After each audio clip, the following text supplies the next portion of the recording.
You are listening to Heroes Never Die, your one-stop spot for all the latest news, Overwatch League results, and mishaps in Overwatch. Here are your hosts, Totemly Drunk and Edinar. What is up, guys, and welcome back to Heroes Never Die, your one-stop spot for all things Overwatch. I am your host, Totemly Drunk, and tonight on episode 142, we'll be discussing the latest in Overwatch, Overwatch esports, see what's buzzing in this week's hot community topics, and look at how the PTR changes are going to impact the state of the game and so much more. But before I can get into the news and introduce you to my co-host, I just want to take a moment to thank everyone who is hanging out with us tonight on Twitch for our live show, and of course thank all of our repeat listeners. So joining me tonight, as you can see, we have 3 people on. Whoa, what is going on? This is crazy talk. Whoa. This is I mean, I'm not gonna say it's new. We've had 3 people on before, but it's been quite some time. So joining me tonight, as per usual, is my co-host Edinar. And Ed, this past week has brought us quite a bit of drama. We have some new lore kind of sprinkled in. We have a new event. We got some drastic balance changes that hit the PTR, and so much more. What's been the standout moment for you, at least in this past week of Overwatch? Well, it has nothing to do with the Overwatch League. It has nothing to do with the balance changes. It has everything to do with a certain account named Blame Canada. That is my DPS account. I finally started my other account. I'm only at level 10 now, so I'm looking forward to playing some DPS and making Totem heal me on Anna so he can no scope miss 3 shots on me and then make Spider tank for me and then complain about how I don't have a tank who can help peel off people from the back. You forgot the part where I panic nade you. Well, yeah, you have to panic nade me. That's a given, especially if I'm like Symmetra. You really need to panic nade me because you know what? I'm really going to do some damage. As a nanoed Symmetra. It's how I roll. Yeah, it's a viable shot. Yeah, it is. I mean, fear the nano Symmetra. Nanometra? Is it a nanometra? You're also assuming that I would be giving you my nano boost, when in actuality, more than likely it's gonna go towards Spider building his next Earth Shatter, but that is besides the point. So as I mentioned, it's been a while since we've had another guest on the podcast, and I can't think of anyone better to kind of buck that trend than our guest tonight. So joining us tonight is Maximize Gaming DPS player Neefs. So Neefs, we appreciate you taking the time out of your busy schedule. I know you just wrapped up some scrims. You've had the Watchers Brawl going on, which is going on all month long. So thank you so much for joining us. Friday. It's going good. Thanks for having me. I can't mistrust if I'm a Mercy one trick. That is true. Yeah, that's true. But I'll be playing Anna more times than not. So let's go ahead and jump into this week's news. So first up, we have a new Anna short story that was released here the other day. So if you've been itching to get a little bit more lore, well, you are in luck, as this is kind of like bridge the gap in regards to some of the other comics, some of the other animated shorts. And Bastet is set after the events of Anna's comic Old Soldiers, which was released way back when in 2016. That seems like forever ago at this point. So we basically got to read about the aftermath of Anna, Jack Morrison, and Gabriel Reyes and their reunion. And we get some light shed on Anna and Jack Morrison's actions, and it kind of helps flesh out their thought processes with how they're kind of like coping with everything that's going on around them. So Bastet helps fill in some cracks that were left behind, and we learn that Anna has in fact been trying to reach out to Farah, only to, never be receiving a response from her daughter. We learn of a man named Vincent, whom Jack Morrison was in a romantic relationship with for many years. So this is our second gay character in Overwatch, which, I feel like not a lot of people are talking about it, but I always find it kind of funny how whenever there's a reveal like that, it's always to someone that is just in the background. Like it's never an actual major character that they're in a relationship with. It's always like someone that's just kind of spur of the moment and are just there. It's like, Uh oh, by the way, this guy's here. yes.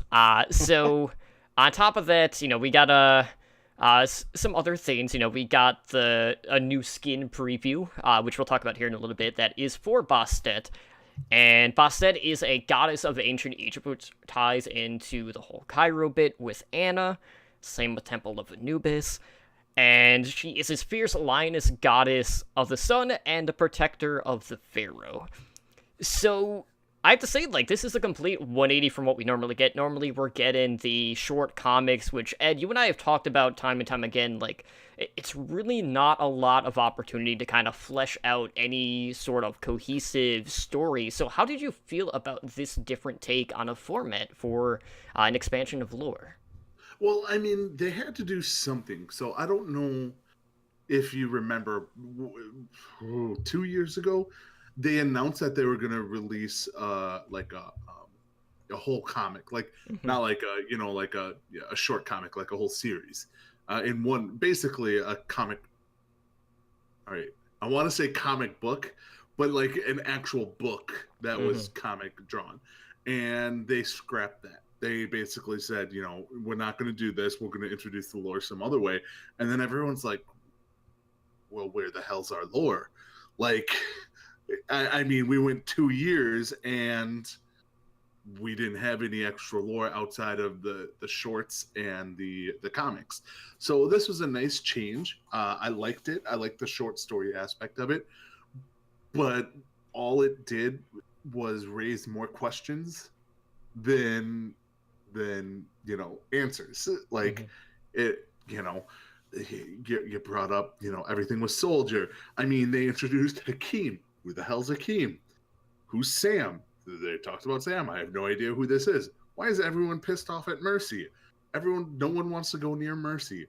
Like, it just raises all these questions. And I'm like, okay, I need 2 more short stories to go for with this short story to explain everything. But at least we're getting more lore, which is what I think everyone kind of wanted. Like, we all kind of wanted, we all want a TV series or movie or even books, kind of like how WoW had Christy Golden write all those books and other people wrote books. But like, we need more of the lore aspect of this instead of little snippets.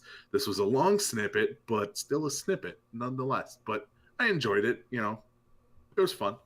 Yeah, as Tyler pointed out, Sam is actually Farah's Canadian dad that we saw in one of the prior comics. I knew I didn't like that name. Sam. Canadian dad. Yeah, Canadian dad. I mean, there's American dad, and then there's Canadian dad. So, what I really liked about this one, too, is it kind of... Like, when we were talking about Soldier, like, it kind of, like, went into his, like, healing properties when it comes to his wounds, and obviously something has changed because the wounds that are kind of, like, on his back are, like, blackened. So that might tie into Gabriel Reyes, who is working with Moira, more likely than not, because even Anna herself basically outright said, that damn scientist. So we know Moira and Reaper are both affiliated with Talon, and that will kind of expand for that. But Neefs, like, I want to get your thoughts on this one. Do you feel like this is going to kind of, like, lead into the next Overwatch Archives, which would technically be the next, like, official event? I might have to disappoint you because I don't really keep up with the lore of Overwatch. So I actually haven't read any of the short comics or any of the stories or kept up with anything with the lore. Okay. You're killing me here, Neefs. One thing that I saw was that you brought up shortly, told him about soldiers like self-regenerative healing. Where's that? Like, why does Soldier not heal over time? Like, they explain in the short story about how he heals over time, a la Wolverine / Deadpool. So I feel like he should be able to heal over time, which would be awesome. Like that's a great passive ability for Soldier 76. Yeah, maybe give him like one of those half like armor things with like Symmetra and Zarya have. Mm-hmm. Exactly. Like that would make sense with the lore that they just put in with this short story. And just like a quarter of his health. Yeah. I mean, so inconsistencies, Blizzard. Not everything is canon. I mean, we've seen how some of the ultimates work in the animated shorts, and none of them actually work like that. You're just making a big deal over nothing. It's not always going to be the case. It wouldn't be me if I didn't complain about something. You would, and I'm sure you're going to complain about the event that's tied along with Bastet, because we do have an event going on, similar to the Nanocola challenge that was going on. This is going to be going on through January 21st. So all you have to do is you have to play the game, and you can earn some free cosmetics, including the epic Anna Bastet skin, which we got a good look at it in the short story. Go figure. So you'll be able to earn up to 5 new sprays, a player icon, a new victory pose, and then the skin by playing Overwatch and then watching streams on Twitch. So to earn the cosmetics, all you have to do is win games either in arcade, quick play, competitive play, and you will unlock the player icon after you win 3 games. You get the victory pose when you win 6 games, and then the skin is the final reward, which you unlock at that 9th win. So, the other aspect of this is, they're doing the Twitch streams again. They've been kind of pushing the Blizzard headquarters official streams, on, whoever's respective Twitch channel. So, they do have drops enabled to, get more rewards there. So, you have some popular Overwatch streamers like Amon, Mickey, Miro, Fran, AlphaCast. There's a couple others. But there's also been a lot of the community complaining about the fact that drops are not enabled on the Overwatch Contenders Twitch channel because that blows my mind. Contenders playoffs are going on right now, and this is not the first time they've ran an event during playoffs, because they did the same thing with the Nano Challenge. But history repeats itself. Yeah, it's a situation of we already know the lack of advertising comes with Blizzard and their tier 2 scene, and then for drops to not even be enabled when there are going to be a handful of people wanted to tune in for Overwatch Contenders, that they're not able to earn these event skins by doing that. So it's kind of a slap in the face yet again, and a lot of the community is up in arms. But I feel like they could just better time it, maybe just hold off a week when things are starting to settle down, maybe 2 weeks, because you still have semifinals and all the important matches. But is that going to deter you, Neefs, from tuning into some of these Twitch streams? No, I'm actually... My team, we watch Overwatch Contender vibes to help us, understand, rotations and where to go, on the map, just, rotating around the point and stuff. So I feel like I'll watch Contenders, more than the actual player streams, anyway. Mm-hmm. And I do agree that I think drops should be enabled on the Contender stream. The Tier 2 scene is helping fuel your players for Tier 1. So why would you not support your Tier 2 scene? Yeah, I don't know. That's a question that Ed and I have been scratching our heads at, because time and time again, they kind of just show with the cards in their hand that it's kind of an afterthought at this point.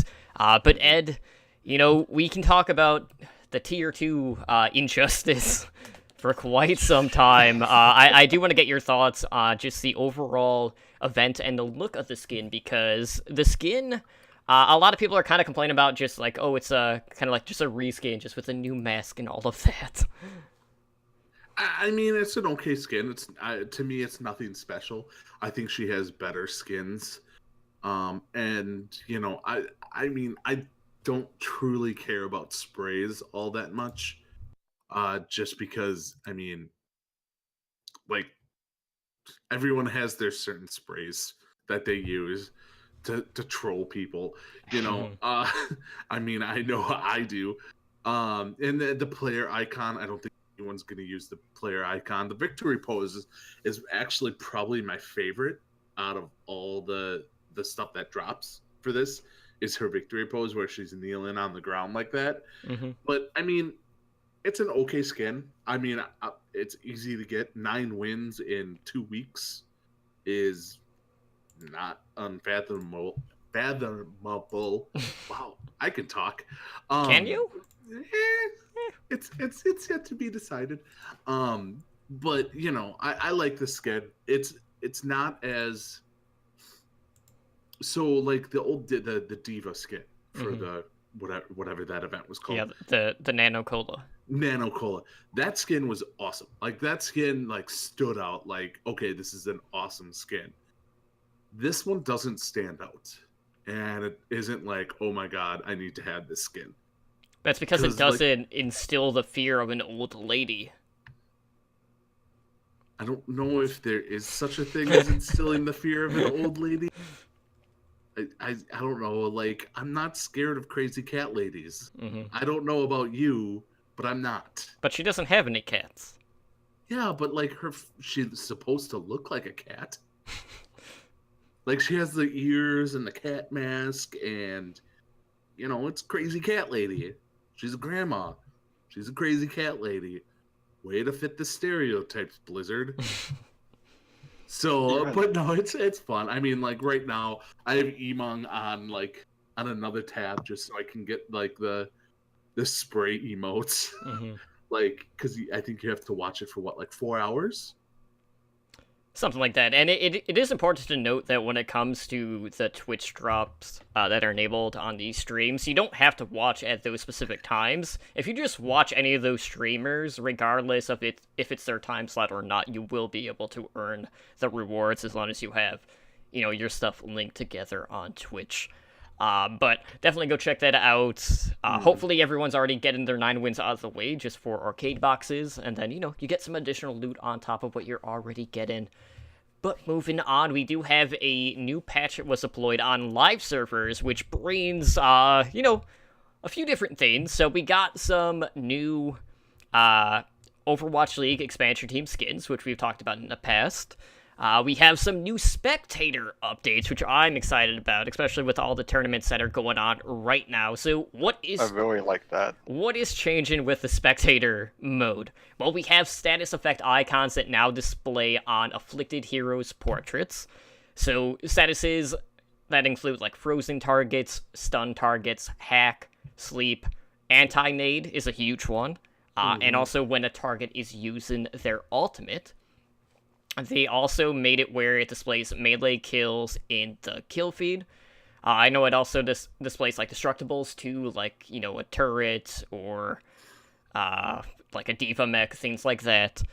So that's in there. There's also a new third-person spectator camera, which you can now toggle, which is like an over-the-shoulder third-person camera. So that one's, I believe that's one of the auto-follow ones. So across the board, like, this is absolutely massive, especially when you were kind of, one, a caster, or just trying to figure out what is going on, because you don't necessarily always see the hack that is going out, or who is getting slowed or slept, so this will give you even more information on hand. That being said, though, like, there's also some things that I feel like they could still kind of, like, add on to this. But Neefs, you know, you do a lot of VOD reviews, obviously, because you are on a team. What do you think, like, this information is going to give you guys in regards to how you're kind of, like, tailoring your strategies? So, I actually really like the update. Our coach really loves the update because he also sits in on all of our scrims. He goes over every VOD review with us. It really helps him tell what is actually going on, if we're getting the right hacks on the right target, if we're doing our double stun with Brig McCree on the right target. So overall, I just think it'll help teams in general figure out, like, mesh together easier and, like, see what's going on. Absolutely. So Ed, you know, obviously this stuff is going to kind of trickle into the Overwatch League. And, you know, we've kind of seen time and time again, like, I know there's another spectator update that we'll talk about that's on the PTR right now.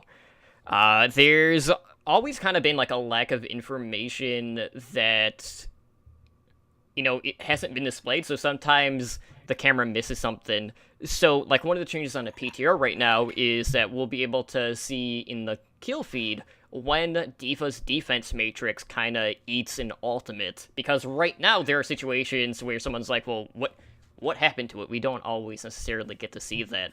So, how do you think these status effects are going to kind of evolve things with the Overwatch League aspect of the game? I mean, it's just going to make things, I think, from a spectator point of view, with the Overwatch League, when this stuff actually goes into account, it's just going to make it better for us as spectators. Like, not because we'll be able to see it, because honestly, there's so much action going on, we probably won't be able to notice it, really. It's more from the casters bringing it to us. Like certain UI elements, like frozen, using alt, stunned, those are not going to be as effective as a biotic nade, hacked, slept, stuff like that. Like that's the stuff that's going to jump out to the casters, and the casters are going to be able to be like, okay, that they hit a 4-person biotic nade, like they gotta go, or they can't do anything, Sombra hacked them, or they slept this fair mid-air. It's not like when someone's using an ult, you generally know it from a spectator point of view because you can hear it. A lot of times you can hear it, and the announcers can hear it, and they'll call it out. Now it changes a little bit if they use the new spectator mode, where we can control like what they were testing out with the Overwatch World Cup, which we still don't know if that's going to be the thing. And if that's going to be the thing, this is going to be a little bit better, but because you can switch to certain characters on your own. So that's going to be good. I do like the D.Va eating an ultimate though, because you're going to really see the smart D.Va players, because how do I not offend people? So, okay, D.Va is one of those characters where if you're not the best, you can still shine on D.Va. You just can, because D.Va in herself is super strong. Like, I mean, when you think of any meta since basically the game started, D.Va has been a part of it. Like, and she doesn't have an overly complicated kit. She just has a defense barrier, unlimited shooting, she can get to high ground, all that stuff. What you're going to be able to tell a lot is a truly good D.Va who can time ults, and you're going to be able to see that in the feed. Like, I ate this graph surge. If we see a D.Va eat a Hanzo alt during the Overwatch League, that would be amazing. Like, it just pops up in the right-hand corner, like D.Va eats the ultimate. Like, you're going to see the sign of better D.Vas than what people actually are, because D.Va is one of the least skilled heroes in the game. I offended I offended like 75% of our listener base. What I will say, this is something that I was going to bring up later when we talk about the PTR. They add this to the kill feed right when they nerf defense matrix Monka S. Right? Yeah. So you're going to be able to tell the good D.Vas from the bad ones even more now. Yes. But I mean, like, I will say this, the sign of a really good D.Va is not how many ultimates you can eat. It's just an added bonus to make a D.Va that much better. So you'll be able to tell as like, the players themselves know who the really good D.Vas are, but the spectators know what they're told about D.Vas, like who the best D.Vas are. Like, going into season 1, everyone was told Mickey was like one of the best D.Va players in Overwatch League. And then you slowly start to realize, oh yeah, there's a lot better D.Vas out there than Mickey. Yeah, and this is one of those tools that's really going to help that. So, yeah, I'm very interested to see that. That and the biotic nade, I think, are the two big ones. The biotic nade one is huge. Right. Because, man, those Ana biotic nades are, that's just a giant middle finger. The game changes. Or fight changes. Yep. Yeah, it can definitely turn the just the tide of any battle, really, or just serve as an initiation or a time to disengage if you're afflicted by it. So, the thing that kind of intrigued me was, yes, they are kind of focusing on status effects, yet, we're not getting anything in regards to, like, targets that are afflicted with Discord Orb, with the kill feed or anything like that. Do you guys feel like that's, like, probably only just due to the fact that the orb in itself would be switching around quite a bit, to the point where that would just be too much information just throughout a match, or are you just thinking, like, it's not as direct as some of these other abilities that they're kind of looking at? I don't think they want to flood the kill feed, because in between, like, in the middle of a fight, that Discord orb is hopping between people every second. And so seeing that on the kill feed every second would just flood it. And I feel like it would do more confusion than good. Yeah. And you have to take into account what to do, like, because it's not like a set amount of time that the Discord orb or anything like that. So how do you truly know, like, okay, they hid behind a wall, or it timed out, or, something of that nature. Like, there's no way to justify it, really, having it in there. And yeah, it would just flood, like Neefs said, it would just flood it, and it's not as useful to anyone, really, like, in game. Like, it's in game, it's not going to give you any benefit, because you're going to be able, like, when you're playing with someone, they're going to be able to tell you Discord or Roadhog, Discord, Reinhardt, something like that. You're going to be able to, like, hear that better than being like, okay, let me look at the kill feed real quick, or look at the player icons and see who they have this on and kill them. So I don't think that should ever be. And even from a spectator's point of view, you can see who has Discord orb on them, just in that third eye view. So I don't feel like it's needed on the kill feed. Okay.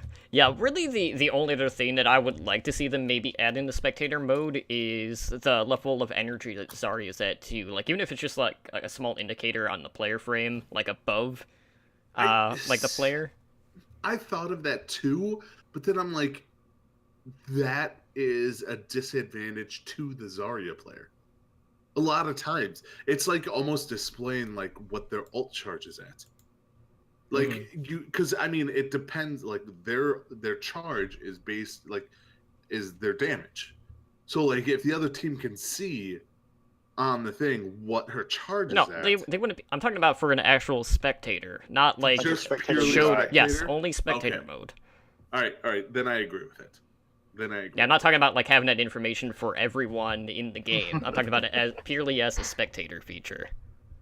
All right, fine. You got me on that one. She yells out, "I'm fully charged," anyway, which is 100. All right, well, moving on to our hot community topics. There's been a lot of drama, guys. Like, a lot. You think? And, it's Overwatch. I guess at this point it's kind of to be expected. So we do have a follow-up to something that we touched up on last week, and that is the whole Second Wind and Ellie story.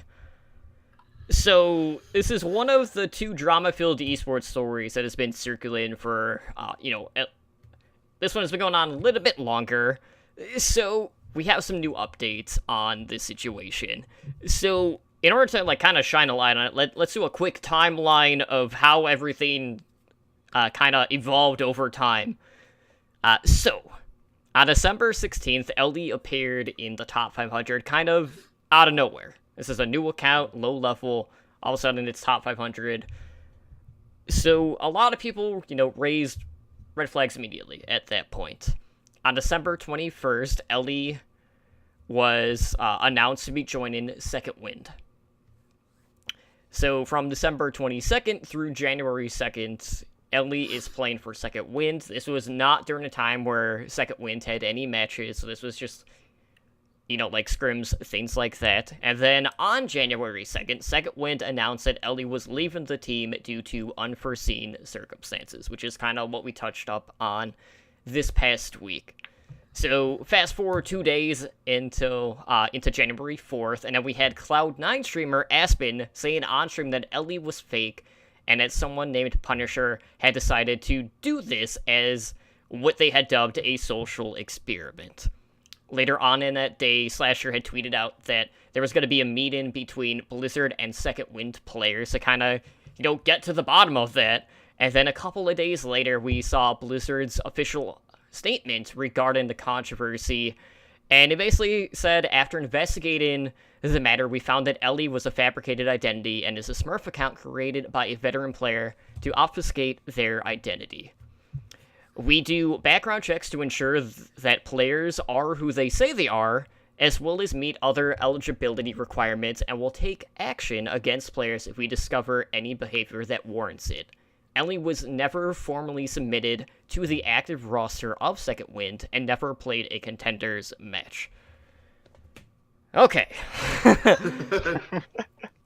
So, this guy basically created this whole thing, and, he labeled it whatever you want, but I remember when his story first broke, everyone just went straight to doxing because they thought it was a female player. Or they just thought it was super suspicious just based on the timeline, whichever. It's one or the two. In some cases, it might even be both. But this player basically used what he dubbed his e-girl Smurf account to grief Overwatch League players and other top players. This is not someone that is a semi-pro player. He doesn't have any affiliation to a contenders team or anything like that. But what good could something like this possibly do? Because we've already talked about, some harassment that, female players can get already. And while I don't understand quite what the thought process was here, it just felt like the player was never submitted just due to the fact that Punisher knew that he was going to get caught, and then everything just kind of dissolved at that point. I'm letting Neefs do this before I get on my soapbox. I feel like he probably just wanted to troll, as he just one of those toxic trollers online where he just wanted to cause a ruckus up. Mm-hmm. And I have some strong feelings about it, the whole situation. I don't like how everyone just... I don't want to offend anyone, but how everyone just hopped aboard is yes, queen, you go girl. They hopped on that way too fast when this account comes in, no digital footprint ever. Red flag number one. Whenever you see players like the Fran make statements oh, the communication is very weird. It's something's off about them. These pro players know what high tier communication needs to sound like, and if it's not like that, maybe that's another red flag. I think Second Wind should have taken those two into account. Granted, it's a great PR move for them.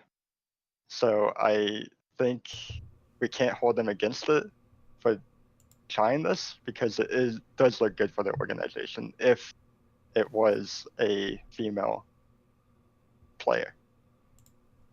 Mm-hmm. Okay. Soapbox time. So this whole situation, and I went off of it last week. This whole situation, where before we knew that Ellie, it was a whole fake account, all that stuff. Mm.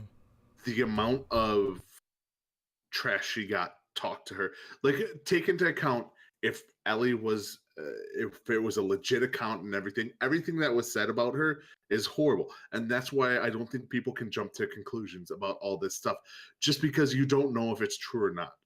And you don't want to jump into conclusions when it could be wrong. In this case, a lot of those conclusions were right. Now, what this is going to do is it's bringing everyone back a step, because it gives the trolls vindication that they were right, and then that the next time something happens, or the next time a female is brought into a contenders team that they don't know publicly, that they feel vindicated that they're going to be right to question everything about her. I think from all aspects, this was kind of just a shit show. From Second Wind, from Ellie, from Punisher to Blizzard. I can't blame Blizzard for this because they did step in. It's just from all aspects of the team to the players to the the social experiment that happened. It was just it was horrible. It set women in Overwatch esports. It didn't set them. It did set them back because now there's going to be females out there who are going to be scared to join because they saw what like essentially was. I'm not saying Ellie is fictional, but the character she played was essentially fictional. It set them back because they're scared of what will happen to them when they go in. Like Gaguri went to a whole new level. She was the person who was like, you know what? No, screw all of you. I am this good.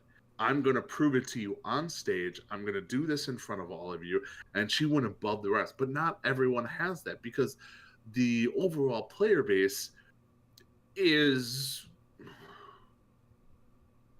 the majority of the player base is sexist. And it's just something that is out there in the world.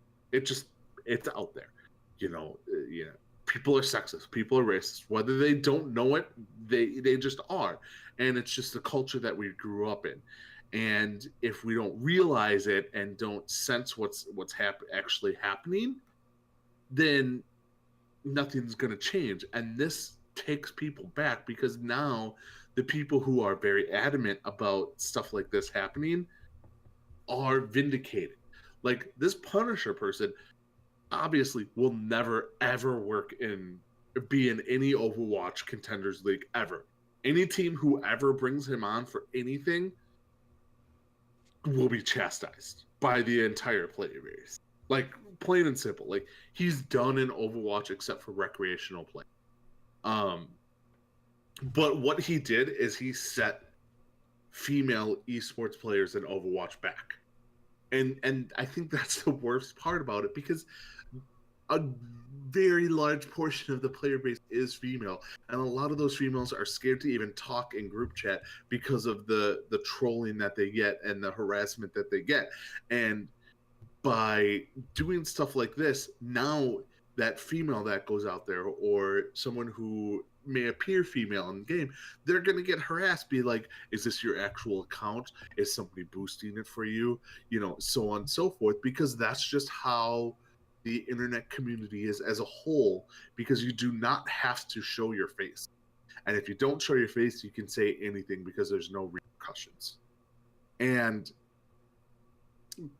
nobody won from any of this. Nobody benefited from anything that happened with any of this, regardless of, the people who defended Ellie at the beginning when they were defending her as a female esports before they knew all this. No one benefited from this. And it's a sad situation. And I mean, I think all of us can agree females need to be more represented in esports. But I don't think that can happen with the current fan base that is out there for all of, not just Overwatch, all of esports. All of esports is kind of like, all of esports is like, this is the male game. I think Blazing Bob said it best. And this is old school, but like when you go to Toys R Us when we were growing up, the video games were in the boys section. Like we were brought up to believe boys play video games, girls do not. And that is not the case anymore. And people just need to get past that and, stop being so pig-headed. There are a lot of really good female gamers out there. There's nothing to show that female e-gamers are not as good as males are. And just stop being asshats. Like, plain and simple. Just stop being asshats. Realize you, more than often, you are getting beat by a female in video games. You just don't know it because you can't hear them. But you're probably being beat by a female in a video game. Just deal with it. I know what's happening. I mean, basically every female I know who plays video game can destroy me in most games I play. So, you know what? Yeah, I'm I'm done. I agree with you that there needs to be more female representation. I also think that needs to happen naturally and not be forced. Whenever you force it, it also doesn't look good. But the bad thing is it can't happen naturally because of these people harassing every female that even gets a light half on them. Mm-hmm. So. Well, with that being said, there are quite a few female players right now that have been competing in the contenders playoffs. You have a lot in Australia. Red Fox in the Pacific Division. You have Win 98. Unfortunately, Fury had to go up against Brazil Gaming House, who are now known as Base Tryhards, and lo and behold, their map tree continued on through that. So unfortunately, Fury is out of the playoffs there.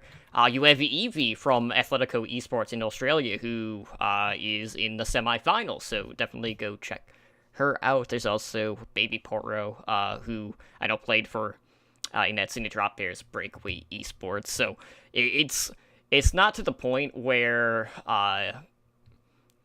I'm not going to say, like, it's becoming more and more common, but we have seen an influx of female talent starting to come up in the Tier 2 scene, and I really hope that this isn't going to be the thing that is going to be the thing that, like, really closes the door for them or discourages them from pursuing an esports career. It's very unfortunate. But moving on, there was another controversial thing that happened, and it all kind of spawned from a VOD that was posted as public by one of the Atlanta Reign players, Gator. So Michael, lo and behold, is in hot water yet again because he went out and created, a YouTube video showing the VOD, sharing his thoughts, his analysis, and whatnot. So of course he looks to monetize Overwatch League scrimmages. And this was a match between the Atlanta Reign and the New York Excelsior. And I can't say that I'm really surprised, but as soon as this video was uploaded to Michael's channel, there was immediate backlash from the community, whether it was Overwatch League coaches, other content creators, podcasters, other pro players. Everyone was pretty much at his throat. And there was a series of events that quickly followed this. You had ESTNN, who is an esports website that Michael had been writing for. They went out and they removed Michael from their staff. And then Phase 2 ended up parting ways with Kangarna, who Michael had coached to a winless group stage in Contenders North America. With that. And that was like the only time Mayhem actually won a match was against Kangarna, so that made me happy. So on top of that, Phase 2, they separated from Kangarna, then they got rid of Michael, who was coaching them. And then later on, Michael basically just went out and said, you know what, guys, I'm done leaking altogether. And I'm 100% positive that apology video is probably monetized as well, probably had 10, ads like everything else. But what's interesting is Michael has been doing this Overwatch League talk show, which is part of Be Live. And a lot of times he does have pro players on it, and we kind of see time and time again that Michael is known to kind of like ruffle these feathers, and more times than not, it always blows up in his face. This time was no exception. And this is another one of those instances where no one really wants to be affiliated with him. So I don't know if this is going to be like the final nail in his coffin, but we just don't know where exactly he is going to go from here. But all I'm going to say is good riddance. Yeah, I mean, the thing is with Michael, I mean, everything he's done has been like, all right, dude, listen. We all realize you're stepping over the line. So from the releases from when he was supposed to have access to the internal email or the internal list and he leaked it and everyone's like, dude, you don't put that out there. Like Yiska put it best. Like all these people like know when these leaks are. They just don't leak it because it's bad for business. And Michael was like, no, I'm going to do it anyway. I'm going to go out there and do all this. I'm glad all of this is biting him in the ass. And basically now all you have is an Overwatch podcast. Like, he lost his job as a coach. He lost he lost everything. And he even came out and said, I'm pulling down the video and stuff like that. Like, it's one of those things. He's like, I didn't realize it was a big deal because so many people had put it out there. Well, you know what? You know what came out a couple weeks ago? Aquaman. It was also illegal. It was, also available on the internet at the same time. Doesn't make it right. Doesn't make it legal. Like, people watch the movie illegally. Just because it's out there doesn't mean you can share it with everyone. Like, you need to know better. This was just like the final nail in the coffin for Michael. And you know what? I'm happy that he's gone. And I'm happy his team went winless. Like, he's just not a good Overwatch person. This definitely puts a nail in the coffin of him having any Overwatch League players on any of his content now. Like, every team is just going to be like, no, you can't do anything with him. So maybe he'll come down to tier 3.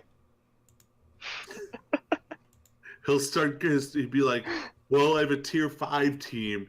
They're all in gold right now, but I've coached them up to masters and grandmasters. Okay, Michael. Hope that that paid content is working out for you there. Yeah. But yeah, I'm happy this happened. So moving on, let's talk a little bit more about esports as we go inside the Path to Pro and the Overwatch League. So I'll be honest, guys, like, we don't have a ton of news with the Overwatch League, primarily because everything kind of happened between our holiday break and last week, but we do have some updates to Contenders North America as we did wrap up the second half of week number 5, which was the final week before the playoffs, which are this week.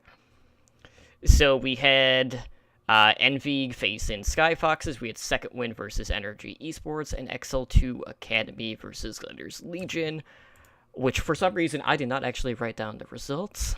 I was really hoping that you weren't like, Edna, read these out. And you were just gonna flood it. I don't know any of the scores. Envy defeated Sky Foxes 4-0. Energy Esports defeated Second Wind 3-1, and XL2 Academy defeated Gladiators Legion 3-1. So Ed, we have our playoff bracket. So why don't we quickly go over the quarter-final matches that start tomorrow, which is on Thursday. All right, well, tomorrow, so we have Fusion University versus Team Envy. Then we have Second Wind versus First Generation, and Second Wind can also be renamed Future Chicago Overwatch Team. And because it's yes. And then XL2 Academy. I hope they destroy them. And then the last game is Atlantic NRG Esports. Sorry, LNL versus NRG Esports, because I don't know if I can call them the Atlanta Academy. They're LNL. Like, it's Sugar Free versus NRG. Like, and Hawk. Can't forget Hawk. Nah, Sugar Free. It's all Sugar Free. I mean, it's a Sugar Free show. You want to talk about good divas? Well, yeah, maybe not anymore after the newest patch. But they're not playing on the patch because they're on 1.30. True, but by the time the Future Chicago team comes, I don't know if Diva's going to be in it, and I don't know if we need Hawk. But I know for a fact we need Sugar Free. See, I'm looking to the future there, Totem. It's going to be a while for that. So that being said, Neefs, like, do you pay attention to the NA scene for Contenders at all? Like I said, my team, we watch over the VODs every now and then. Like, if we'll do like an entire day where we watch nothing but VODs, we'll watch our VODs, then we'll take some shots from Contenders, and we normally watch North America or Korea. I don't really watch any of the others, but it could be just because I'm at work during those times. But I would say, Neefs, one thing is the EU contender scene right now is actually super strong. So if you can watch the VODs for the EU contenders, I would highly recommend that. Yeah, there's also been like a lot of map 5s and really close series in the playoffs there. Like it's strong. I would actually say EU contenders is stronger than NA at this point. Fair enough. So I'm out to check them out. I am rooting for a first generation though. That's my team that I want to win. He's going with goats, huh? Mm-hmm. I don't know if I can respect that answer. Some of my players on our team are friends with Tensor, so we're rooting for him. Alright, so when you scrim and when you play, do you play goats? We play goats quite frequently. I don't know if we can talk anymore. But as of right now, like I'm sure we'll talk about the current state later on in the show. But right now, there's a lot of things that can be played right now. Mm-hmm. So we can talk more about that when that comes up. But yeah, we do run goats. We actually all bought the Hanzu Spark skins in goats form. Mm-hmm. I approve of that. Yesterday, so we came out 4 goats and all pink. I approve of that because they are the best expansion team of Season 2. And you know what? You'll actually be able to catch them streaming for the first time on their channel tomorrow, January 10th. So even more stuff going on tomorrow.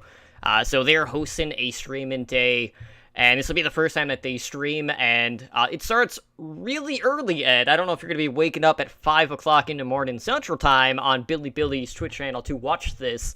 So we don't have a whole lot of details about what exactly they're doing. We do know that they've split the team up into 4 different teams. So you have teams of 3. You have IDK, Rhea, and Adora on Team A. We have Godsby, Bebe, and No Smite on the B team. For C, we have Revenge, Gooshway, and Bozzy. And then for D, we have Crystal, X, and Shy. Now, you might be wondering, well, there's only 10 people on this roster. How could they have 3 even teams? I'm assuming that this Shy is the one from X6 Gaming. I have no idea who X is. Could it be Mr. X? I don't know. Could it be one of the coaches? Possibly. But, no one on that team is named X or has X in their name. So I have no idea who's actually on the D team outside of Crystal and Shy. But I did find it interesting that they kind of, pulled outside of the organization to kind of, fill up one of the rosters. Maybe it's just that they have so much faith in Crystal that they can just throw whoever on that team and it will still be competitive. Oh, yeah, I mean, obviously, not waking up at 3 a.m. to watch this. Sorry, not happening. I do work in the morning. Mm-hmm. But I will come home tomorrow from work and I will actually watch the VOD for this. Mm-hmm. I'm a Hanzu, I'm a finger bangs, supporter. Mm-hmm. I mean, you gotta support the finger bangs. I mean, right now, from what I'm seeing on social media and on Reddit, they will be the most. I don't know if they track the most teams who get the purchases for skins, but everyone seems to be buying these skins. Mm-hmm. Everyone. They look really nice. They do look really nice, and the thing is they stole it from a team that they're gonna beat, which I still have to talk about. A bet that me and Totem, Spider, Slambo, Melikari will have over the runaway. Vancouver versus Hangzhou battle will happen. Right. I will just quickly note that on the Overwatch League Twitch channel, they have not updated it to reflect the other teams included.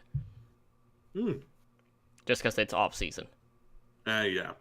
But no, I'm super excited for this because I want to see I want to see Gooshway, and I want to see Crystal, I want to see IDK, Rhea. I want to see this whole team in action. I'm very excited for this. But you only get it in small doses. Yes. So Neefs, I know you mentioned that you did buy some Hanzhou Spark skin. Does that mean that this is going to be the expansion team that you have your eye on the most going into Season 2 of the Overwatch League? Oh, probably my London Spitfire is my number one, Mm-hmm. of course. I couldn't tell based on the shirt that you're wearing. Yeah. Well, I mean, I'm rocking it, but like, I mean, they just haven't started selling the finger bang stuff. Mm-hmm. Yeah, I was probably gonna buy a fingerbank shirt whenever it does come out, but also I'm gonna be watching closely to Vancouver. Mm-hmm. They're also gonna be near and dear to my heart, although the colors are horrendous. Blame Vancouver for that. I blame Vancouver for a lot. Yes, you can blame Canada for a lot, including that. Mm-hmm. But I'm hoping that Vancouver can repeat some of their form that they had in Contenders. Mm-hmm. I'm really hoping that they can. I think they will, because like if you kind of like look back at season 1, a lot of these teams that kind of came in, that had a lot of pre-built synergy, for the most part, I mean, at least if we're talking about London and New York, they were off to a pretty solid start. Can't say the same about Misfits or, Florida Mayhem. And yeah, that's gonna be another crapshoot this year, which we'll get into here in just a minute. But Runaway is coming into the Overwatch League with past experience against a lot of these core rosters that are on Overwatch League. So I feel like, based off of what we have seen and based off of the experience that they do have, that that's definitely going to give them an advantage going in. So I'm hoping it will be a smooth transition, and this is a team that has done well throughout different metas. So all signs are looking good. It's just a matter of, are they going to kind of crack underneath that pressure? Or, maybe they'll just come out of the gate swinging. It's one or the other. There's going to be no middle ground. Hopefully, it'll be nothing but good things for Vancouver, just because of the fanfare that they do have behind the Runaway roster. Hopefully nothing good happens in Vancouver. Yeah? Just because they're Canadian? Season 2 is going to be exciting. Vancouver caused us to not have a Chicago team. Keep that in mind, Toto. No, I consider that to be more Atlanta. No. It's all on Vancouver. Because, well, it's Vancouver or Toronto. Mm-hmm. We'll blame Toronto just because that's the Midwest representation. Yeah, it's like a fake Midwest team. It's like, well, we're technically, we're in the Midwest if we're in the United States, but you're not really. Like, but I still hate both of them. Just go out. Yeah, I'll just say that. I hate both of them.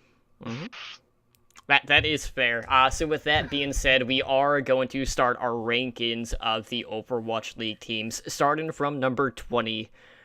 So I've already shared my 20 through 16 on OWLN. I'll still share mine on this podcast as well. But Neefs, you are our guest, so why don't you start us off? Let's just go one at a time with our number 20 picks and kind of expand on that. So going into season 2, when you're looking at the landscape, who do you feel like is at the bottom right now?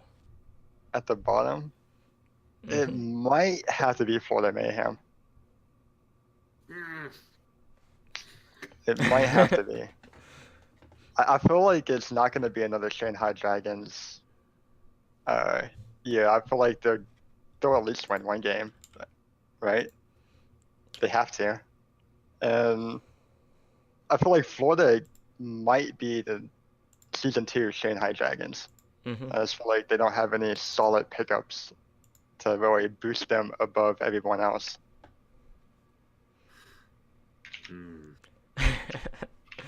And Ed is making a lot of noises, and I can only assume that means that you are disagreeing. I am disagreeing because my place team is the team that had the most negative changes to happen, and that is the Boston Uprising. I've not been a big fan of the Boston Uprising, plain and simple, because I don't like the way that they act. And add on top of that they literally do not have 2 DPS players on their team for the start of the season because of suspensions. They got rid of their best DPS player. They got rid of Striker. They got rid of Nico. Mistakes left the team. I'm just arguably, those are 3 of your 4 best players on your team. You just got rid of, or yeah, just plain out got rid of.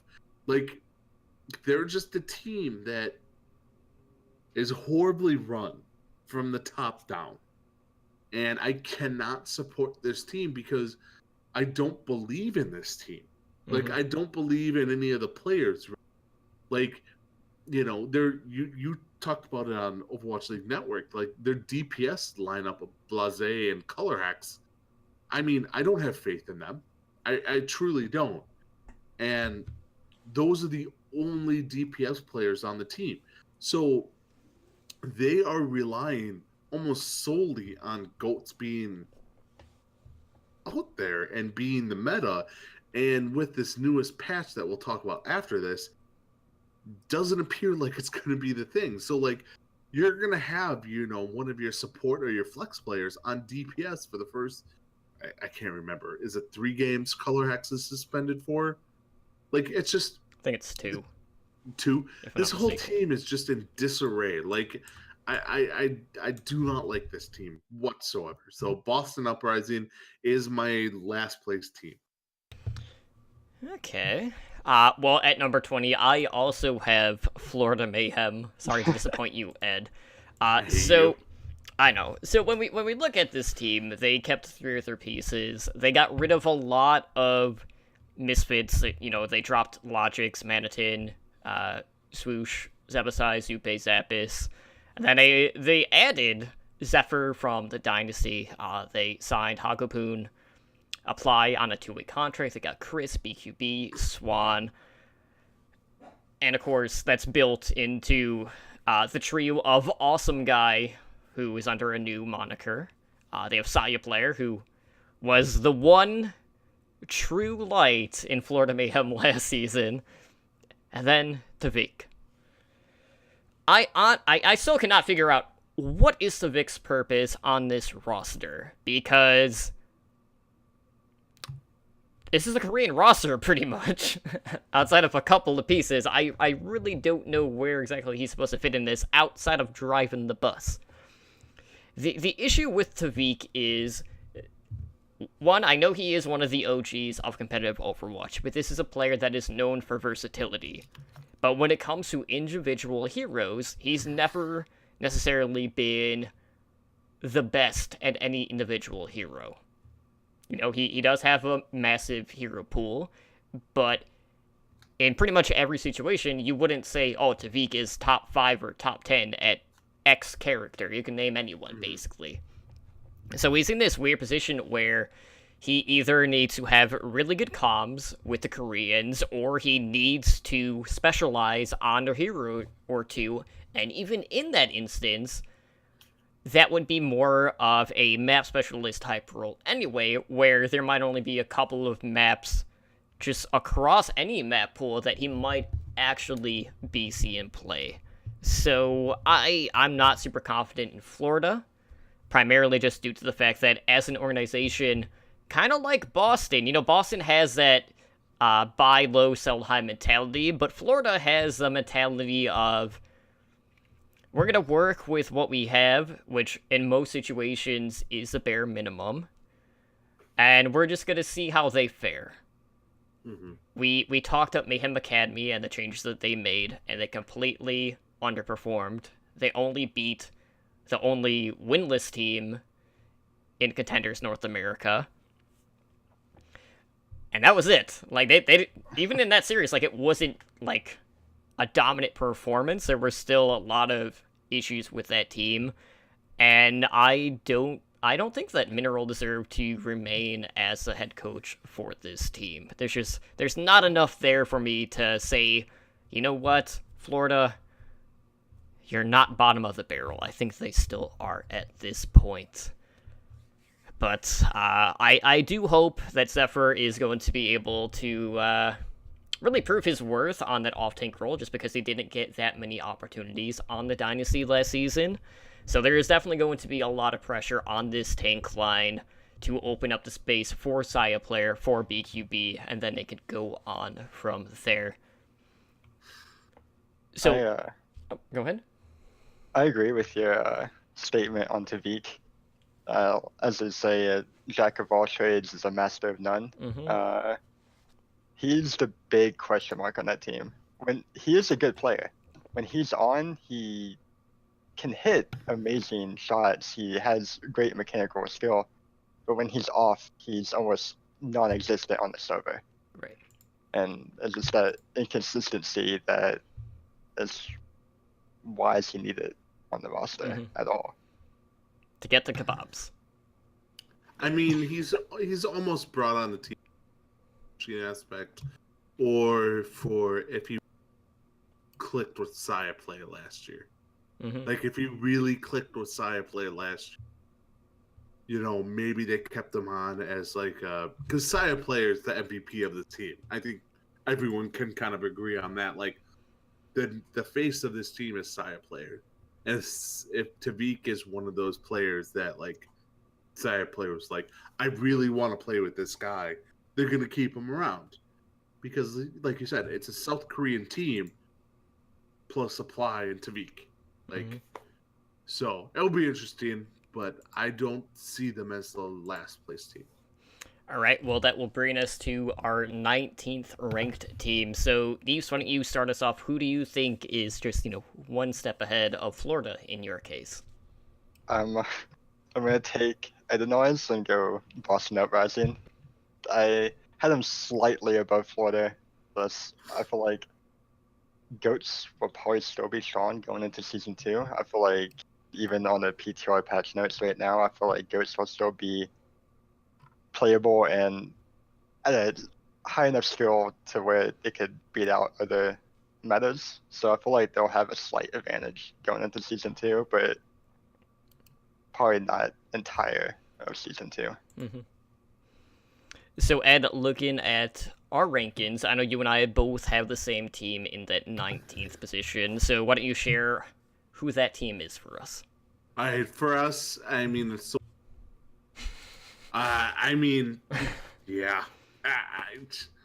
I almost put them dead last because I don't have faith in this team. Yeah. I mean, you're taking Janice from, from New York, and he wasn't good. Like, he was okay. Like, he wasn't trash tier or anything like that, but like, he just. If you're making Janice the prime signing of your team, then you're doing something wrong.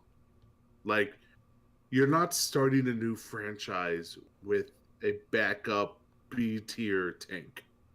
Like, to me, this entire team revolves around 2 people, and that's Janice and Corey. Like, the entire team rests on their shoulders. So like I don't know. It's this whole roster to me is just kind of I mean, they have Otto and they have Guido, and they have a good. I do like their coach and Wizard Young from New York, but the players I just don't think are there. I don't think they're gonna be there, and I think they're gonna catch that with. You have a DPS line that is English, and then you have support and tanks who are South Korean. Like, that doesn't generally mesh well. So it will be interesting to see what they do. Yeah, when I look at this team, like, I wouldn't even say Janice was the star sign-in, even though that was the first player that was announced. I know you mentioned Corey, but for me, Otto is the star DPS or star player just across the board on this roster. And to kind of like circle back to Janice real quick, it's really, I feel like it's hard to really gauge where he was as a player, primarily just due to the fact that anytime he was in for New York Excelsior, it was typically in the map that just didn't really have much weight to it, because in more instances than not, the series was already won for New York at that point. So, like, some of the stats you can kind of look at is kind of skewed. So, I will say, like, for Wizard to, like, handpick him to be, like, the person to bring with, that does hold some weight to it. But I don't want to read too much into that, but for me, I feel like not a lot of people are talking about Sansom at all, and I feel like he's definitely gonna have a lot to prove on that off-tank role. But with everything we saw from Guido on the Dynasty on that flex support role, like that's very shaky. I mean, even if he does have Overwatch League experience. So this is a team that's basically coming into season 2, and while I do like the staff around this team, they don't have a lot of pieces to really work with in regards to their actual roster. So this could be another kind of Boston Uprising Season 1 situation where a lot of people are looking at this roster and kind of shrugging their shoulders. And who knows, maybe they might have, a couple of aces up their sleeves. But for now, I'm cautiously optimistic. I feel like this is going to be a team that is going to take quite a bit of time to get that synergy down, and then your communication is just going to evolve over time. But early on, it's going to be a pretty rough go for Washington. Moving on to our 18th slot. Ed, looking at ours, we do differentiate here yet again. But Neefs, let's start with you again on this one. Who do you have in the 18th position? 18th? I'm gonna go with the Dallas Fuel. Whoa! Yeah. Bob is having an aneurysm right now. Even if they don't have all the mishaps that they had last season with all the drama and everyone knows about all that already, I feel like their core lineup just isn't as strong when stacked up against some of the other rosters in the league. Yes, they have Zachary now, and Zachary is really good, but I still don't think he's going to be the knight in shining armor for them. That's... I know Dallas Fuel... I would say out of all of the teams, I think the Fuel are the team that has the most swing in regards to where people are ranking them, because a lot of people just aren't quite sure where to put them. So while I'm not completely caught off guard or be like, whoa, like I understand the different sides of the fence here, because there are a lot of unknowns right now. But what I will say is, with the Fuel, who are not 20 through 16 at all, in my case, or in Edinar's case, a lot of where my faith is for the Fuel are in the quick turnaround they had in Stage 4, and just knowing how much more time Jane and Arrow are going to have with this team going into Season 2. I feel like that just that small preview, like that snippet that we saw in Stage 4, is going to bring them a lot of momentum going into Season 2. But Ed... Let's go to you, your 18th seed for the Overwatch League. Alright. As much as I defended them, I put the Florida Mayhem. I don't think they're the worst team in the league, but they're definitely not outside of the bottom 4. Yes, as much as I'm optimistic about Sire Player, Awesome Guy, Zephyr, BQB, as much as I think that they do have a chance to do good, I'm more realistic than most. So I have the Florida Mayhem there just because I don't know. I can't say until I see them play, because they uprooted their team so much. So that's who I have at 18. Yeah, 18 was probably one of the harder ones for me. I went with Chengdu Hunters. So this is kind of like that Chinese... Well, it is a Chinese team, but this is like the true Chinese team. They have, mostly all China players. And of course, you got Big Jack there from Chinese Taipei.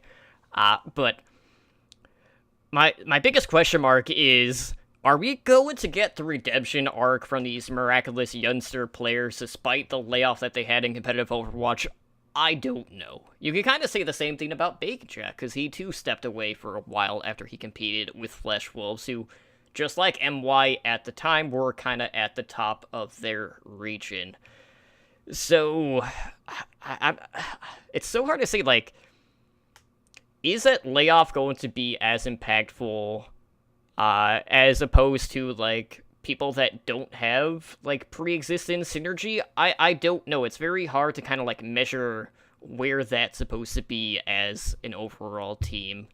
But I do think that RUI is going to have... Well, it's kind of hard to compare it to the Shanghai Dragons because he didn't coach him for the entirety of the season. I feel like when he was on the Dragons, they did perform better. So, there might be a glimmer of hope. But I just have that sinking feeling that after the whole why isn't Shanghai Dragons miraculous youngster, drama that went on going into Season 1, that it's a little bit too late to pull the trigger. So we'll have to see where exactly they are going to go. So moving on to our 17th ranked team, Neefs, why don't you start us off? Who do you have in that position? 17th, I have Washington Justice, just because they don't have any standout players, really. Like, that roster, there's no heavy hitters on there. There's no one to be like, oh, I'm just going to hard carry this team fight that I see that can do that. And I don't know how well they're going to... It's just another question mark team of like, how are they going to do? Ed, I know you and I were pretty close on our 18th and 17th, so who do you have in your 17th spot? In the 17th spot, I have the Chengdu Hunters. Basically the all-Chinese team. Like Team China. That's basically what it is. It's, Team China plus Bacon Jack is how it is. I just, it's another one of those. I'm putting them towards the bottom until I see them play as a team. Like, a lot of these expansion teams, I just don't know. I think it's kind of the, you almost want to call it the Shanghai syndrome, where you're just like, okay, you're an all-Chinese team. Okay, I'm going to put you on the same level as Shanghai Dragons from Season 1. And, until you prove me wrong. Now, this team is probably going to prove me wrong, but they need to do that before I can bump them. So, to me, I mean, Elsa, Bacon Jack, Late Young, it's going to be a good team. I don't know. Good team's a bit much. They're going to be a decent team, but I don't think they're going to really light the way. Yeah, like, for me, one of the things I'm curious about is, because they did take this approach, I feel like that definitely lessens the chance that they're going to be, like, halfway through the season, you know what, guys, we're just going to sign, 3-4 Korean players and go more of a split. I don't feel like we're going to get that from the Chinese roster in this case. But for myself, ranked 17th, I have the Boston Uprising. Now, Ed, I know you had him ranked 20th. Put him lower. So here's why I have them higher than some of the other teams, like the Hunters, Justice, and Mayhem. Yes, their DPS line isn't really there, at least for the first week. But I will say, when we talk about the Overwatch League, one of the first things we look at is the frontline battle. I have a lot of faith in Gamzu and Note. Note, while I wouldn't say he was a top 3 diva, he was very consistent with his performances throughout the season. And I feel like Aim God is going to give them that extra boost, fracking out on the Zenyatta. And we've seen how prevalent Zenyatta plays really started to become with how important Discord Orb is, especially in Goats v Goats and all of that. Yes, the DPS line is questionable right now, but I feel like the frontline battle is one that they can win, and then regardless of what DPS line is present, the opportunities are going to be there for them. So that's why I have them in that spot.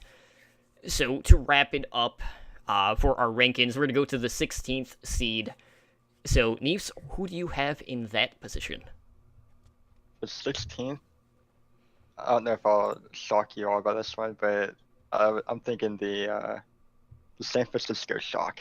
Whoa! You are going out there. I think a lot of the players on the team are overrated. Personally, It's not true. Him, him being one of them, yes. I do think Striker is an upgrade from Sinatra, and I feel like Sinatra will be probably running the bench most of the time, especially if the meta does change. And I don't know, I just feel like they're just like they're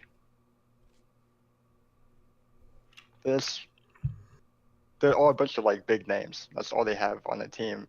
Just a bunch of big names that people know, and I feel like they're just overrated skill-wise. No, I mean I get that because like with the San Francisco Shock, it's even in this meta, if GOATS becomes like a legit thing, if the new patch, which we'll talk after this, doesn't kill GOATS, what does the San Francisco Shock do with all DPS players? Like they have 5-6 legit DPS players who can't play DPS. So like, I mean, I'm not saying Shock being bottom 5 is like gonna happen if GOATS is out there, but like, would I be shocked? Maybe a little, but like, it's just the team isn't set up for GOATS. Like they have not put this team out there for 3 tank, 3 support. So it will be interesting to see what they do. The Shock being in your bottom 5 is definitely surprising, but like calculated. We'll go with calculated. They're really banking on that quad DPS meta coming in. I mean, we kind of said the same thing about Boston having 5 support players on their roster, so Shock are definitely a team that kind of like built their roster around mechanical skill over some other aspects of the gameplay. But in my 16th spot, and Ed looks like really across the board with the network hosts. I don't know who Bob has 16th, but every one of us so far has Toronto Defiant in that 16th position. So when we look at this roster, you have a couple of different players that have Overwatch League experience. You have Envy, Nico, Asher, and then you also have, a fair amount of rookies coming into Season 2. You have Ivy, Stellar, Yakpun, Aid, and Rogi. So this is another one of those teams who kind of have that redemption arc to them. Envy was doing really good, and then Space happened. And we saw how that kind of turned out for the Valiant. And I'm not going to say, like, Space wasn't deserving of the spot. He absolutely was, and he ended up being you could definitely say he was top 2, I would think, in the league. Maybe 3, without question. So completely justified. But you had to imagine, like, that lit a fire underneath Envy to the point where he's like, no, you're just not going to do me like that. So he has a new team, and it is revolving around some of the metagaming players. So we'll kind of see how that comes into play. Why did you exactly rank them in the 16th slot? Like, what's kind of some of your concerns or some of the things that you are looking at with the Defiant roster? Okay, so this is gonna sound bad, but like, so I put them at the 16th because, all right, the roster does not make me feel, excited for the team, because honestly, the team is not really great, but because they went full Korean on their roster, I feel that the top of the bottom tier of expansion teams, if that kind of makes sense. Like, I think everyone kind of knows that Toronto, the Hunters, and Justice are the bottom 3 expansion teams going in. they moved themselves to the top because they went all South Korean roster. And South Koreans are better than us at Overwatch in basically all aspects. Like, I don't think anybody can deny that. Look at our top, like the top teams, London, New York, Seoul, stuff like that. So, like, they're the top of the worst. Like, if that's a thing, like, they're the best of the worst teams. Because, like, I think there's definitely, like, 3 different tiers for the expansion teams. Mm-hmm. Like, you have the top tier of the Hangzhou, and Vancouver. And then in the middle, you have Paris, Atlanta, and then at the bottom, you have Toronto, Chengdu, and Washington. It's one of those things where they're at the top of the bottom tier. Like they have Nico, who's going to be suspended. You have Envy, who did not play bad, like you said, for the Valiant. Asher, I like Asher a lot, but like the rest, I just don't know that much about. So, like, I don't know. They're the best of the bottom tier of the new expansion teams. Yeah, I can definitely see that. But anyways, let's go ahead and let's jump into the PTR patch notes because there's a lot of crazy stuff going on right now on the PTR, so this will be our main discussion for tonight. So, on Monday, January 7th, we got the new PTR build, and we got some major hero updates, which will kind of look to shake up the meta. Tyler, I'll link it. Hold on. There we go. So, what are these changes? We'll go through them one by one, and, we'll kind of share our thoughts. So, first up, we have a damage reduction from armor from -5 to -3. So, this is definitely something that is going to affect certain heroes more so than others. For some heroes, it's really not going to mean anything unless they get a headshot. In other instances, there are some primary fire abilities that just aren't going to see any effect, regardless of whether or not it's a critical or not. So, I know there's been, like, a ton of, like, math already done on this. We've seen some different graphs being made, so you can kind of like get a feel for it. But Neefs, when you're talking about armor, like we see how prevalent armor is right now, especially with the GOATS meta. And this is just one of many things that are going to affect GOATS. But when we're talking about heroes that this is going to have a major impact on, who do you feel like falls into that category? I feel like the biggest one for me is honestly Tracer. Tracer with the up-close burst damage will just be able to melt through armor way easier than before. I feel like that hero is going to stand out way more than any other hero. Because, Soldier 76, his pulse rifle, will also be able to melt through. But basically, it's going to be any hero that has sustained damage. You're not going to see it much on McCree, you're not going to see it much on Widow, you're not going to see it much on Hanzo. It's going to be any of those heroes that have that sustained burst damage. Mm-hmm. Yeah, Tracer's in that position, though, where she needs to deal headshot to really see the extra impact there with the armor changes. I know when I was looking at some of the graphs, the two that kind of stood out, like, the top one was Orisa, who was seeing damage against armor increase, just under 35%, which is absolutely massive. The downside is, also with the whole armor thing, she's also going to be taking more damage. So there is that too. So it's kind of baseline, kind of across the board.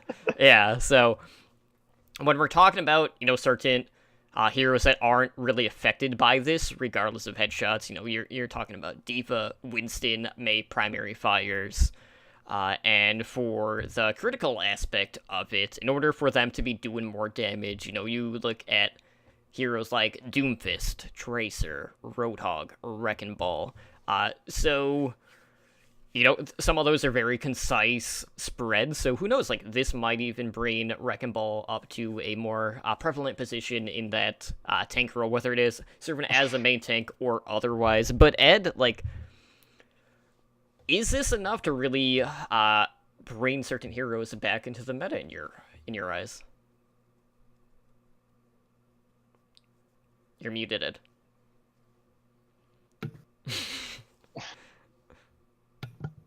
I'm back. Yeah. All right. We're good. Sorry, I've muted myself.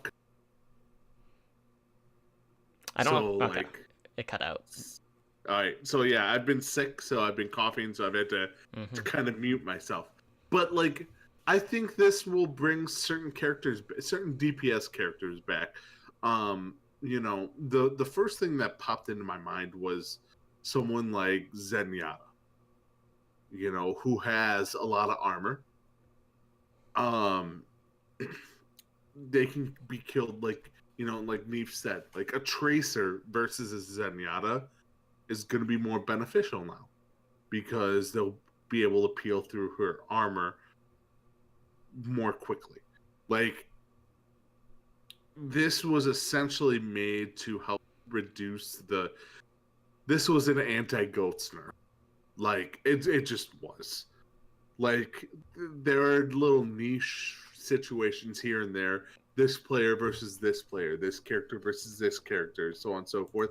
But this was basically an anti-Goats nerf, which I think everyone kind of wanted. And this whole patch is basically an anti-Goats nerf.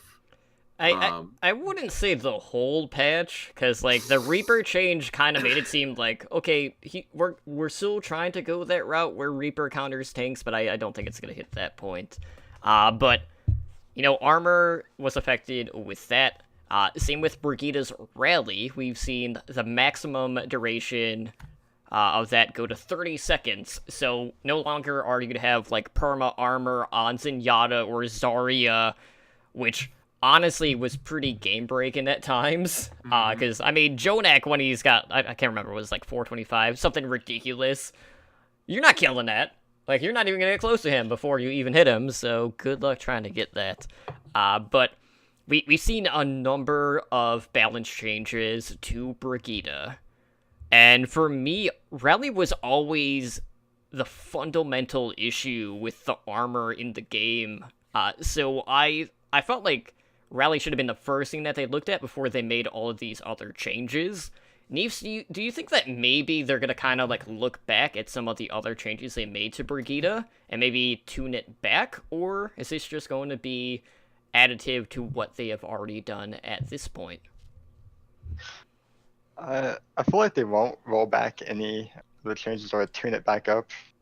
We know Blizzard is very keen on not doing rollbacks on changes, and I do think this is going to play out more like some ultimates, like Widowmaker sites. How Widowmaker pops her sites, and then a team will just wait to push in. They'll wait that 15 seconds. They'll just hide behind cover, wait for it to run out, then make their push. So like, you're going to be going into a team fight, you see the other enemy team pop their rally, you're just going to backtrack. You're going to lose your speed boost out of there and just wait that 30 seconds. Unless it's, you know, 2 CP, you have to get on point, or King of the Hill, you have to be on point. I feel like teams will be like, all right, let's just give this 30 seconds away, let them waste the rally, we'll come in with our ult advantage and win the fight. Yeah, my only concern with an approach like that is the time differential between, you know, Widow sites, like having the wall hacks, and then rally, because that's 30 seconds. Because that is essentially time for a full push. But that's why it depends on map, in my opinion.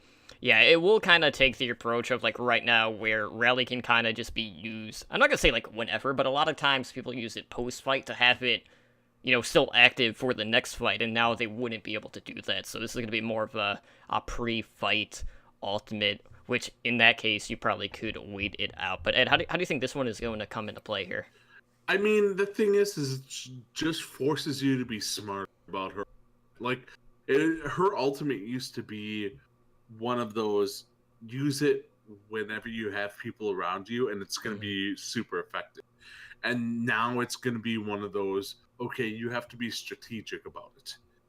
So it makes, it takes out the need for, it turns a 900 IQ ultimate down to a 500 IQ ultimate. Wait, no, reverse that. 500 IQ ultimate up to 900 IQ ultimate. Like it just adds a little bit to the ultimate, like when you use it. So I think it was a nice change. This is something that people kind of wanted, because like you said, like people would just hit it after a team kill or something like that, and be like, okay, well my entire team now has all this extra armor, and there's nothing you can do about it. So, and they just have it until you go through it. So now it's a little bit smarter, and like if you truly have enough time, you can wait out that extra armor if you're smart about it. Like you have 4 minutes left to capture point B. Baguette hits her ult, hits rally. Like you can wait 30 seconds before you engage, so they don't have any of that stuff. So, I like this change. It's a good nerf turn. Mm-hmm. So moving on, we got to talk about one of the other poster girls of Overwatch, that being one of the more prevalent heroes that's been in almost every meta. That, of course, being none other than D.Va. So what's going on with D.Va? Well, the defense matrix cooldown has been increased from 1 second to 2 seconds. So is this the sky is falling type moment for D.Vas? Or is D.Va still going to be the most prominent off-take in Overwatch? Neefs, I want to get your thoughts, because this one has had a lot of divisive comments from the community so far, at least. It's the downfall of bad divas. Mm-hmm. Good divas will still be amazing at D.Va. They're always going to be amazing at D.Va just because the way she's played. Like, you just have, it's just an IQ ability. So if you have that mechanical skill level at the high tier, you're going to be able to adapt around a higher cooldown. And the bad thing is, like, the bad D.Va is going to hit them hard, probably. But I still think D.Va will be a very, very strong pick, and she'll probably be in every single meta until they lower her damage by 50% and take away her boosters. Yeah, for me, I don't think this is going to really impact her pick rate. D.Va is still going to be the most picked off-tank despite this, and a lot of it just boils down to the fact that you have just so much utility with Defense Matrix. You have the ability to really prevent ultimates. Like, really, there's nothing else in the game that's really like it. It just means that when it comes to Defense Matrix usage, you're just going to have to be a bit more precise on the timing. So, regardless, you're still going to have the most mobile off-tank in the game. It just means that you're not going to be able to kind of spam Matrix on and off to extend its uptime. But I know, like, a lot of people, when they talk about the GOATS meta, a lot of people kind of, like, look at how powerful Graviton Surge is. And, one of the things that can swing momentum is a D.Va eating the Graviton, which happens sometimes, not all the time. Some D.Vas are better at doing it, but it's still going to be one of those instinct abilities, and I don't think adding that extra second is going to be the thing that kind of pushes her outside of the meta itself. But that being said, it's definitely going to make the indicator of being a good D.Va and a bad D.Va a lot more distinct moving forward. But I do not think that this is any nail-in-a-coffin type moment for D.Va players out there. No, I will just add this one thing. The defense matrix going from 1 to 2 seconds, it will not truly affect gameplay under Grandmasters, because like in any of like the matches that the three of us are in, you're as like somebody going against a D.Va, you're not like 1 second, 2 second, oh, defense matrix down, let's hit it. Like you're not doing that. You're not taking that into account. Now, when you're talking Grandmasters, Overwatch League players, like they do, but we're not at that level. So the vast majority of players, this will truly not affect you all that much at all. So like, yeah, it's a nice change. They need to do more to take D.Va out of the meta. I don't think it'll take her out. So we do have one other balance update, which is probably going to have a bigger impact at certain elos compared to higher elos, but it revolves around Reaper. So they have increased Reaper's lifesteal ability from 30% to 50% of damage dealt. Okay, so Reaper is a curious hero in the sense that when it comes to his hero design, he is able to, have lifesteal. He does damage to get health back. But it takes him so long to close the gap that it makes him super susceptible whenever he goes in. There's a lot of times where he can't even close the distance before he is, either taken out of the fight altogether or hacked, stunned, whatever. So I feel like with this change, regardless of how drastic 20% more lifesteal can be, and I know a lot of people have been doing testing with, going up against Roadhogs or pop in your Death Blossom, the Nano Boost synergy, maybe the return of Beyblade. I don't think that's going to be the case. But due to the fact that Reaper still has the same core issues of his escape being really bad and just the setup time, it's not going to be enough to really bring him to the forefront. That being said, I will say, if we're talking about, bronze to gold, I still feel like Reaper is going to be in a pretty good spot overall, just because you will be able to have more self-sustain with that extra damage that you're dealing, but also at that level, you're not getting the full use out of it, depending on where your shots are actually hidden. So, Reaper is still going to be a hero that I'll probably play in, Deathmatch, or maybe on Temple of Anubis Point B, but I don't think this is going to really bring a rise of play for him moving forward, even with that additional 20% lifesteal.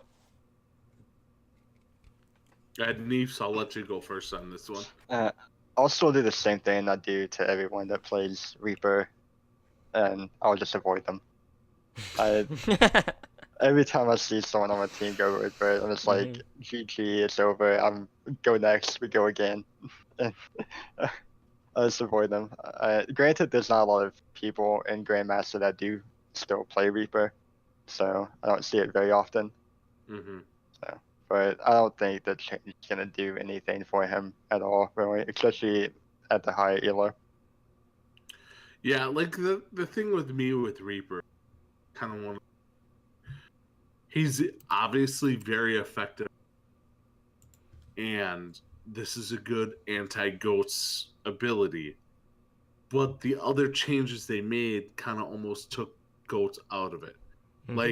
They made the change to Reaper too late for it to really be effective, because once you get rid of GOATS, let's say Reaper becomes super powerful, well, what do teams do? They go dive. You go dive, Reaper is useless. If Reaper is not in your face doing damage, Reaper is useless. You get your D.Va, Winston, Genji, Tracer.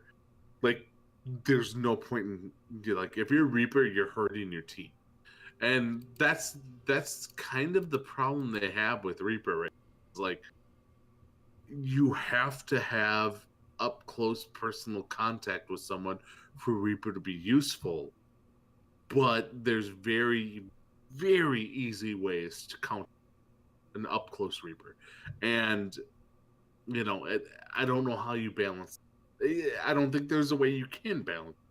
Because you need a Reaper in the game to kind of counter, the up-close personal fighting. Because without the up-close personal fighting, if you didn't have a Reaper, a strong Reaper to counter the up close personal fighting, that's all it would be. So you have Reaper in the game to counter that, to make the game more broad and diverse.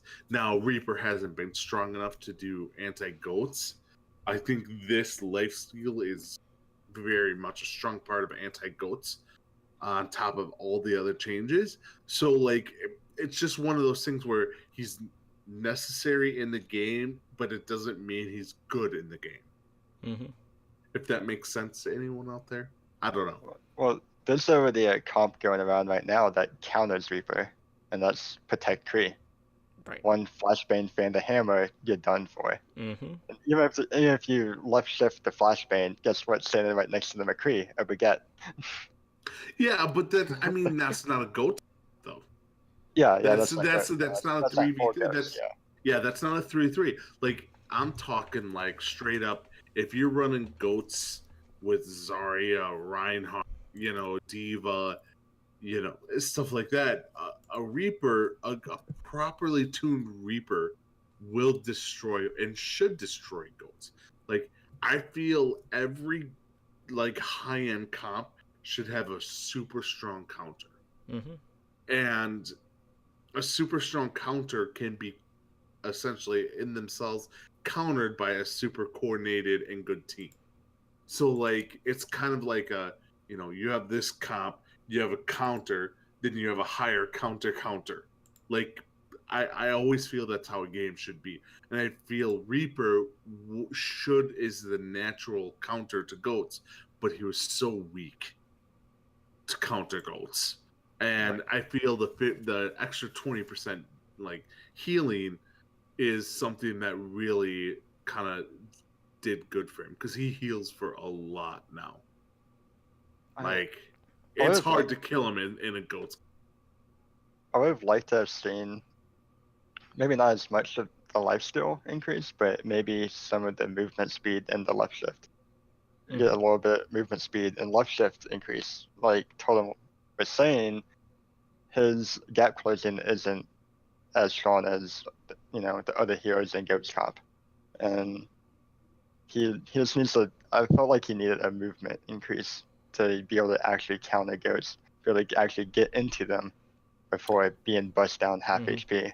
Yeah, and to kind of add on to that too, like, his other way to close the distance is Shadow Step, which takes way too long to even do anything, and he's still pretty loud when he actually uses it. So, like, I don't know if it's a situation where, I mean, yes, it is a teleport ability, but, like, when we're talking about abilities across Overwatch, it has to be bottom of the barrel abilities in regards to actual use. And, we can joke about how many bugs there's been with, Reaper get into, unintended locations with Shadow Step, because that's always in a lot of the patch notes. But the setup time just with that just takes way too long. And then you could even see him, like, even if he's in general line of sight, you have more than enough time to lock on a shot before he actually moves to that new position. So I don't know if it's a situation where I would not recommend they go, okay, it's going to be like an instant teleport. I feel like that would be way too much. But it's still way too much time to actually set up the play and that aspect too. So I don't know what the solution is for Reaper, but there definitely needs to be something to lessen the gap between the lull moments for him so he can continue to pump out that damage. But that's pretty much all of the updates on the PTR, outside of the one I mentioned earlier, which is that the Diva's Defense Matrix ult denials will now be shown in the kill feed for a spectator, which is pretty cool. But across the board, when we look at this, it definitely feels like this is going to be Blizzard's way to shake up the meta. And, we could talk about perception of meta when it comes to different elos and what's actually being played. Because, Ed, I know for you and I, we're, anywhere from, like, silver to plat, depending on what account we're on. We don't always see triple tank, triple support, so we don't see it at all. Like, we just don't. There might be, like, one match and, like, 10 sessions that it might happen, but it's not the coordinated goats that you would get in other tiers. So for Neefs, he is a Grandmaster player. Where do you expect this to kind of bring the meta? Is this going to be the death knell of GOATs, or is it just going to minimize the impact that it can have moving forward? I feel like goats it won't be near as strong. And it's still I feel like it's not gonna be the final nail in the coffin for it though. I feel like it'll still get played. I just don't think I think it'll be very map dependent. Like maybe King of the Hill, and maybe not even every King of the Hill point. Mm-hmm. I feel like I don't know where the meta's gonna go though. I feel like we always see that quad DPS lineup come out every in between patches. It just comes out randomly because they're like, oh, let's try this out. Well, it's usually mostly done on Route 66, at least in the pro scene. Yeah, we run it on Route 66. Well, we open with it and leak strats, and I feel like at the GM level, people will probably initially default to goats, and just like let's just run goats forehead, but as it starts to get counted, is when you'll start to see the meta change. And then I feel like everyone in Grandmaster just looks at contenders in Overwatch League and it's like, let's just run whatever they're running. And then that's where it starts to trickle down the ranks. Yeah, just across the board, like, I definitely agree, like, I don't think that GOATS is necessarily going to be wiped off of the face of the earth. King of the Hill in most situations is still going to be pretty ideal. Maybe... I'm trying to think what else, like, the end of Route 66 is another good example, because they usually play that on third point. Or maybe they'll shake things up and try to get a fast time on a TCP map. Mm-hmm. Yeah, like a noob. Like, I thought, like on attack going in with goats. It's just one of those. Just boost your speed boost on the yeah. Yeah, I speed boost on the point. I do feel like triple support is still going to be pretty strong. So who knows? We might be seeing some, maybe some single DPS compositions. I don't know. It's really hard to say. We've been experiencing people playing 3 supports without Brigette. Okay. And seeing like the Zenyatta, Lucio, Anna come out. It has a lot of healing potential, but obviously it does get counted by dive. Right. Because you don't have that Brigette there to stun your backline, like to protect your backline. Unless you have a really, really good D.Va player. Mm-hmm. But we have been seeing some teams bust that out. God bless you, Tyler. Bastion goats is now called boats. So you have jotes with Junkrat, boats with Bastion. No? No, we're not doing this. You got floats with Winston. See? You got Snoats with May. Like, I mean, what about Moats? the Moats? Moats would be Hanzo. McCree, Moats. Totem hates us right now.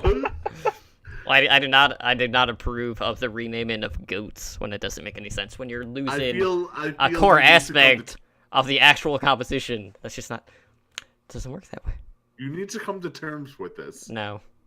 Yes. What I will do is I will start to close out the show because we are getting to that point because we are nearing the 2-hour mark. So if you guys want to help us out, one of the best ways to do that is to leave us a review over on iTunes. We're always looking for feedback. Any sort of insight you guys can offer us is greatly appreciated. We do have Overwatch Recall. That is our content creator central, basically. You can find several different Overwatch League, and Path to Pro podcasts on our website. And then every Sunday night, we release episodic listings, so be sure to follow Recall on Twitter at OWRecall. We recently, which we announced last week, we launched our Patreon page for anyone out there who would like to support our Overwatch podcast network.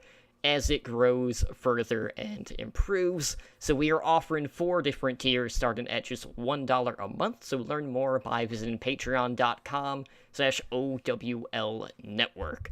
So absolutely no pressure to pledge, but we do thank everyone for their continued support. And again, shout out to Brendan for being our first patron. So with that being said, Ed, we are probably like a week out from episode 0 of our Fantasy Overwatch League podcast, so that will be another thing to add to our provider page. So we got some more content coming that will be on its own feed, but on iTunes that will also be under the Overwatch League Network name.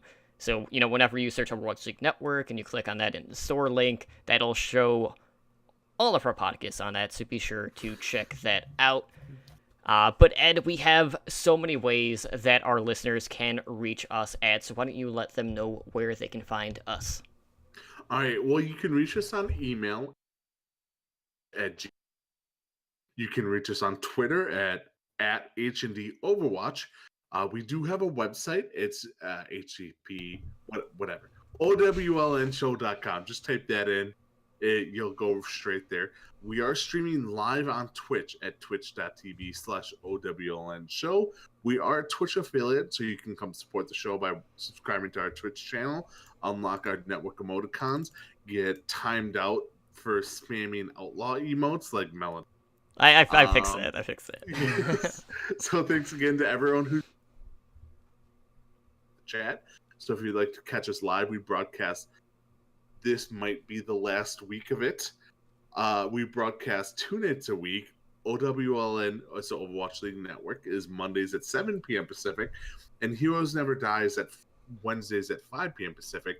And then our fantasy show will probably be on Tuesdays. So more information on that. And then host streams will usually Fridays and Saturdays at 7:30 p.m. Pacific, although Totem tends to also stream Thursdays for our shenanigans. You can also join us on Discord at discord.me/OWLN show. And then we have a YouTube channel, youtube.com/Overwatch League Network, where Spider is slowly but surely uploading the Overwatch Recall interviews on there. He took what we like to call a holiday break, and didn't upload any for a few weeks. So no pressure on you, Spider. You can reach me personally at Edinar Overwatch on Twitter. Totem, where can they find you? Well, I'm on Twitter at TumblyDrunkCTR, and of course, if I'm live on Twitch, it is here on our channel. But Neefs, again, thank you so much for being here tonight. Why don't you, plug whatever is going on with you, your Overwatch team, and just let people know where they can find you on social media. Well, you can find my team at Twitter, at MaximizeGamingG. Yeah, gaming then another G afterwards. And you can find me on Twitch, twitch.tv/Neefs. I'm also an affiliate, so you can come check me out and get my cool Widowmaker vaping emote. All right, well, with that being said, guys, thank you so much for tuning in again to another episode of Heroes Never Die. This has been episode number 142. I am your host, Tumbly Drunk, joined by Editor and tonight's guest, Neefs, and we will see you guys back on Monday for our next episode of Overwatch League Network, where we'll continue our Overwatch League rankings, starting at rank number 15. Guys, have a good night. Have a good one. Thank you for listening to Heroes Never Die. Be sure to follow us on Twitter at HND Overwatch and join us on Discord at discord.me/OWLN show.